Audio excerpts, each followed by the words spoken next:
Welcome to crime reporter. ನಿಮ್ಮ ನಡುವೆನೇ ಇದ್ರೂ ಪೂರ್ತಿಯಾಗಿ ಕಾಣಲ್ಲ ಈ ಪಾತಕ ಲೋಕ. ನಮ್ಮ ಕ್ರೈಮ್ ರಿಪೋರ್ಟರ್ ಟೀಮ್ ಕ್ರೈಮ್ ಬೀಟಿಗೆ ಇಳಿದ್ರೆ ಪಾತಕಗಳು ಬಯಲಾಗ್ತವೆ, ಪಾತಕಿಗಳು ಸಿಕ್ಕಿ ಬೀಳ್ತಾರೆ, ಪೊಲೀಸರು ಕೂತ್ಕೊಂಡು ಕತೆ ಹೇಳ್ತಾರೆ. ಬನ್ನಿ, ಇಂತಹ ಅಪರಾಧ ಜಗತ್ತಿನ ಕುರಿತ ವಿಭಿನ್ನ ನೋಟವೇ ಈ ಕ್ರೈಮ್ ರಿಪೋರ್ಟರ್.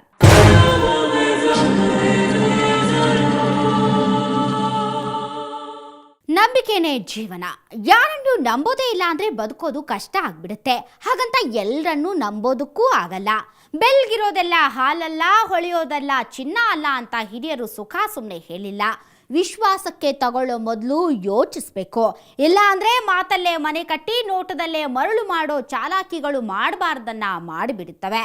ಇಲ್ಲಿ ನಡೆದಿರೋ ದುರಂತವನ್ನೊಮ್ಮೆ ನೋಡಿ ನಿಮ್ಮ ಸುತ್ತಮುತ್ತಲಿನ ಜನರ ಬಗ್ಗೆ ಸ್ವಲ್ಪ ಯೋಚಿಸಿ. 2 ಮಕ್ಕಳ ತಾಯಿಯನ್ನ ಸೀರಿಯಲ್ ಆಕ್ಟರ್ ಒಬ್ಬ ಮನೆಗೆ ಕರೆದು ಮರ್ಡರ್ ಮಾಡಿ ಹೆಣನ ಮೂಟೆ ಕಟ್ಕೊಂಡು ಹೋಗಿ ಎಸೆದ ಕಥೆ ಇವತ್ತಿನ ಕ್ರೈಮ್ ರಿಪೋರ್ಟರ್ನಲ್ಲಿ.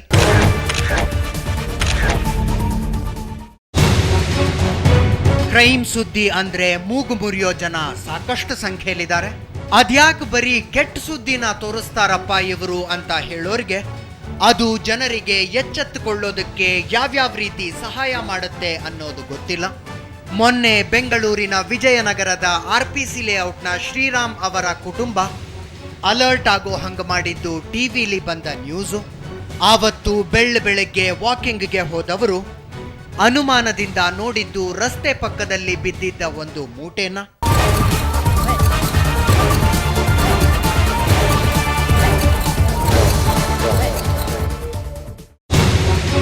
ಜನ ಅದನ್ನ ಬಿಚ್ಚಿ ನೋಡೋ ಉಸಾಬರಿಗೆ ಹೋಗದೆ ಪೊಲೀಸರಿಗೆ ಫೋನ್ ಮಾಡಿದ್ರು. ಅವರು ಬಂದ ಮೇಲೆ ಗೋಣಿ ಚೀಲದೊಳಗೆ ಮಹಿಳೆಯ ಶವ ಇದೆ ಅನ್ನೋದು ಗೊತ್ತಾಗಿತ್ತು. ಬೆಳಗ್ಗೆ ಯಾರೋ ವಾಕಿಂಗ್ ಬಂದಾಗ ನೋಡಿ ಜನಗಳು ಅವಾಗ ತಿಳಿಸಿದ್ದಾರೆ. ಬಿಡದಿ ಲಿಮಿಟ್ಸ್ ಅಂತ ಹೇಳ್ತಾ ಇದ್ದಾರೆ ಮೇಡಮ್. ಇದು ಯಾವ ಲಿಮಿಟ್ಸ್ ಅಂತ 3 ಜನ ಸ್ಟೇಷನ್ ಅವರು ಬಂದು ಇದು ನಮಗೆ ಸೇರಲ್ಲ ಅಂತ ಇದು ಮಾಡ್ತಾ ಇದ್ದಾರೆ. ಇವಾಗ ಬಿಡದಿ ನಮಗೆ ಸೇರ್ತದೆ ಅಂತ ಇವಾಗ ಕೇಸ್ ತಗೊಂಡಿದ್ದಾರೆ. ತನಿಖೆ ಕೈಗೆತ್ಕೊಂಡ ಬಿಡದಿ ಪೊಲೀಸರಿಗೆ ಸತ್ತವಳು ಯಾರು, ಎಲ್ಲಿಯವಳು ಅನ್ನೋ ಪ್ರಶ್ನೆಗೆ ಸ್ಥಳದಲ್ಲಿ ಉತ್ತರ ಸಿಗಲಿಲ್ಲ. ಆ ಕ್ಷಣಕ್ಕೆ ಅವರ ಗಮನಕ್ಕೆ ಬಂದಿದ್ದ ವಿಷಯಗಳನ್ನೇ ಇಟ್ಕೊಂಡು ಪತ್ತೆ ಕಾರ್ಯ ಶುರು ಮಾಡಿದ್ರು.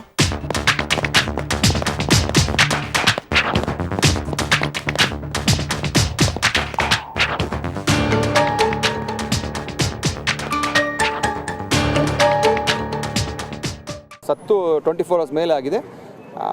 ಕಾರಣ ಹೆಂಗೆ ಹೇಳ್ಬೋದು ಅಂದರೆ ಮುಖ ಎಲ್ಲ ಸ್ವೆಲ್ಲಿಂಗ್ ಬಂದಿದೆ. ನಮಗೆ ಮುಖ ಚೆನ್ನಾಗಿ ಅದು ಕ್ಲಿಯರಾಗಿ ನಮಗೆ ಇಂಥದ್ದೇ ಹೆಂಗ್ಸೊಂದು ಅಂತ ಹೇಳ್ಬಿಟ್ಟು ನಮಗೆ ಪತ್ತೆ ಆಗ್ತಾ ಇಲ್ಲ. ನಾವು ಡಾಗ್ ಸ್ಕ್ವಾಡ್ಗೆ ಕಳಿಸಿದ್ದೀವಿ, ನೀವು ನೋಡಿದ್ದೀರಿ. ಡಾಗ್ ಸ್ಕ್ವಾಡು ಎಲ್ಲ ಟೆಸ್ಟ್ ಮಾಡಿದ್ದೀವಿ. ಮತ್ತು ಇದು ಅಪರಿಚಿತ ವ್ಯಕ್ತಿ ಹೆಣ್ಮಗಳ ಶವ ಆದ್ದರಿಂದ ಒಂದು 30 ವರ್ಷ ಆಗಿದೆ ಅನ್ನೋ ಕಾಣಿಸ್ತಾ ಇದೆ. ಇದನ್ನು ನಾವೀಗ ತನಿಖೆ ಕೈಗೊಂಡಿದ್ದೇವೆ.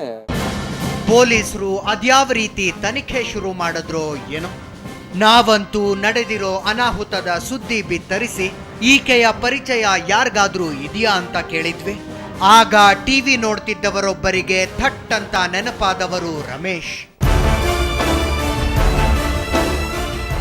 ರೈಲ್ವೆ ಗಾರ್ಡ್ ರಮೇಶ್ 2 ದಿನಗಳಿಂದ ಡ್ಯೂಟಿಗೆ ಹೋಗದೆ ಹೆಂಡತಿನ ಹುಡುಕ್ತಿದ್ರು. ಪಾಪ, ಅವರಿಗೆಲ್ಲಿ ಗೊತ್ತಾಗಬೇಕು ಅವರ ಪ್ರೀತಿಯ ಪತ್ನಿ ಗೋಣಿ ಚೀಲದಲ್ಲಿ ಶವವಾಗಿ ಮಲಗಿದಾಳೆ ಅನ್ನೋದು.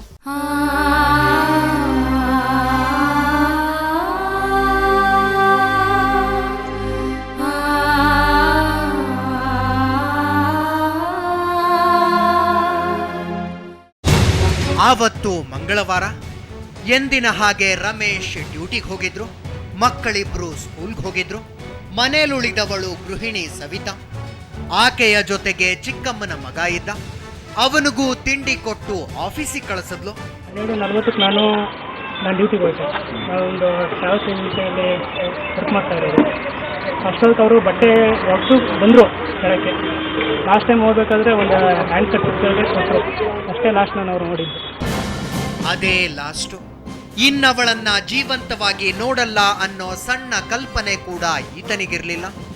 ಈತ ಆಫೀಸಿಗೆ ಹೊರಟೋದ. ನಂತರ 3 ಗಂಟೆ ಕಳೆದಿರಬೇಕು. ಆಗ ಮನೆಗೆ ಬಂದು ಬಾಗಿಲು ಬಡಿದವನು PUC ಹುಡುಗ ಪ್ರಜ್ವಲ್. ಸಾಮಾನ್ಯವಾಗಿ ಅಷ್ಟೊತ್ತಿಗೆಲ್ಲ ಮಗನ ದಾರಿ ಕಾಯ್ತಾ ಬಾಗಿಲಲ್ಲೇ ಇರ್ತಿದ್ದ ಅಮ್ಮ ಆವತ್ತು ಮನೇಲಿರಲಿಲ್ಲ. ಬೆಳಿಗ್ಗೆ ಕಾಲೇಜ್ ಹೋದೆ, ಹಾಗೆಲ್ಲ ನಾರ್ಮಲ್ ಆಗಿತ್ತು. ಮಧ್ಯಾಹ್ನ 3:30ಗೆ ಬಂದು ಡೋರ್ ಲಾಕ್ ಆಗಿತ್ತು. ನನಗೆ ಎಲ್ಲ ಹೋಗಿರ್ಬೋದು ಅಂದ್ಬಿಟ್ಟು ಫೋನ್ ಮಾಡ್ತಾಯಿದ್ದೀವಿ ಹೋಗಿದ್ದೀರಿ ಅಂತ ಮಮ್ಮಿಗೆ. ಅವ್ರು ಫಸ್ಟ್ ಟೈಮ್ ಮಾತ್ರ ರಿಂಗ್ ಆಯ್ತು ಅಷ್ಟೇ. ನೆಕ್ಸ್ಟ್ ಟೈಮ್ ಮಾಡಿದಾಗೆಲ್ಲ ನಾಟ್ ರೀಚಬಲ್ ಅಂತ ಬಂತು. ಯಾವಾಗ ಅಮ್ಮನ ಮೊಬೈಲ್ ನಾಟ್ ರೀಚಬಲ್ ಬಂತೋ ಮಗ ಗಾಬರಿಯಿಂದ ತಂದೆನ ಕಾಂಟ್ಯಾಕ್ಟ್ ಮಾಡಿದ್ದ. ಅವರು ಕಾಲ್ ಮಾಡಿದ್ರು ನಾಟ್ ರೀಚಬಲ್ಲೇ. ಯಾವತ್ತೂ ಹೇಳ್ದೆ ಕೇಳದೆ ಮನೆಯಿಂದ ಹೊರಗೆ ಕಾಲಿಡದ ಹೆಂಡತಿ ಇವತ್ತೆಲ್ಲಿ ಹೋದ್ಲು? ತಕ್ಷಣ ಮನೆಗೋಡ್ ಬರೋಣ ಅಂದ್ರೆ ಅವರದು ರೈಲ್ವೆ ಡ್ಯೂಟಿ. ಅಷ್ಟೊತ್ತಿಗೆಲ್ಲ ಅವರಿದ್ದ ಟ್ರೇನ್ ಮೈಸೂರಿನಲ್ಲಿತ್ತು. ಹಂಗಾಗಿ ಬೆಂಗಳೂರಿನಲ್ಲೇ ಇರೋ ಭಾವಮೈದನನಿಗೆ ಕಾಲ್ ಮಾಡಿ ವಿಷಯ ತಿಳಿಸಿದ್ದಾರೆ. ಆತ ತಕ್ಷಣ ವಿಜಯನಗರದ ಅಕ್ಕನ ಮನೆಗೆ ಓಡ್ ಬಂದಿದ್ದ. ಅಲ್ಲೋಗಿ ಕಿಟಕಿ ಅದು ಇದು ಬಾಗಿಲು ವೆಂಟಿಲೇಟ್ರು ಗ್ಲಾಸ್ ಎಲ್ಲ ಹೊಡೆದು ಬೆಡ್ರೂಮು ಹಾಲಲ್ಲೆಲ್ಲ ನೋಡಿ ಸರ್ಚ್ ಮಾಡಿದ್ದಾನೆ, ಏನು ಕಾಣಿಸಿಲ್ಲ. ಮನೆ ಕೀ ಒಂದು ಅವ್ರ ಹತ್ರ ಸೇರ್ಕೊಂಡಿತ್ತು, ನಮ್ಮ ಮನೆಯವ್ರ ಹತ್ರ. ಒಂದು ಕೀ ನನ್ನ ಹತ್ರ ಇತ್ತು. 8:40 ಆಯಿತು ನಾನು ಮನೆಗೆ ಹೋಗೋಷ್ಟರಲ್ಲಿ. ಹೋಗ್ಬಿಟ್ಟು ಓಪನ್ ಮಾಡಿ ನೋಡಿದ ಬಾತ್ರೂಮು ಕೆಳಗಡೆ ಮಂಚ ಮೇಲೆ ಎಲ್ಲ ಕಡೆ ಹುಡುಕ್ದು, ಸಿಕ್ಕಿಲ್ಲ. ಅಷ್ಟಾಗೋ ಹೊತ್ತಿಗೆ ರಮೇಶ್ ಕೂಡ ವಾಪಸ್ ಬಂದಿದ್ರು. ಅವರ ಜೊತೆಗೆ ಮತ್ತಿಬ್ಬರು ಸಂಬಂಧಿಕರು ಸೇರಿಕೊಂಡು ಸವಿತಾಳನ್ನ ಹುಡುಕಬಾರದ ಕಡೆಯೆಲ್ಲ ಹುಡುಕಿಬಿಟ್ರು. ಎಲ್ಲಾದ್ರೂ ಆಕ್ಸಿಡೆಂಟ್ ಆಗಿ ಆಸ್ಪತ್ರೆ ಸೇರಿದಾಳ ಅಂತ ನೋಡಿದ್ದು ಆಯ್ತು. ಎಲ್ಲೂ ಏನೂ ಸುಳಿವಿಲ್ಲ. ನಂತರ ವಿಜಯನಗರ ಸ್ಟೇಷನ್ನಲ್ಲಿ ಮಿಸ್ಸಿಂಗ್ ಕಂಪ್ಲೇಂಟ್ ಕೂಡ ರಿಜಿಸ್ಟರ್ ಮಾಡಿದ್ರು. ಆದ್ರೂ ಹೆಂಡತಿ ಬಗ್ಗೆ ಮಾಹಿತಿ ಸಿಗದೆ ದಿನ ಕಳೆದಿತ್ತು.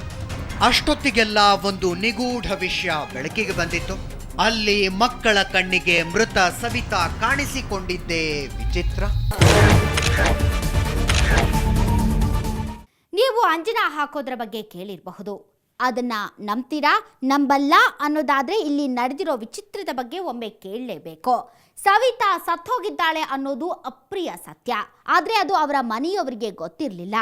ಆಗ ಅವರಿಗೆ ಒಂದು ವಿಚಿತ್ರ ದೃಶ್ಯವನ್ನ ಯಾರೋ ಅಂಜನಾ ಹಾಕಿ ತೋರಿಸಿದ್ರು. ಅದು ಹತ್ಯೆಯ ಬಗ್ಗೆ ಮಹತ್ವದ ಮಾಹಿತಿ ಒಂದನ್ನ ನೀಡಿತ್ತು.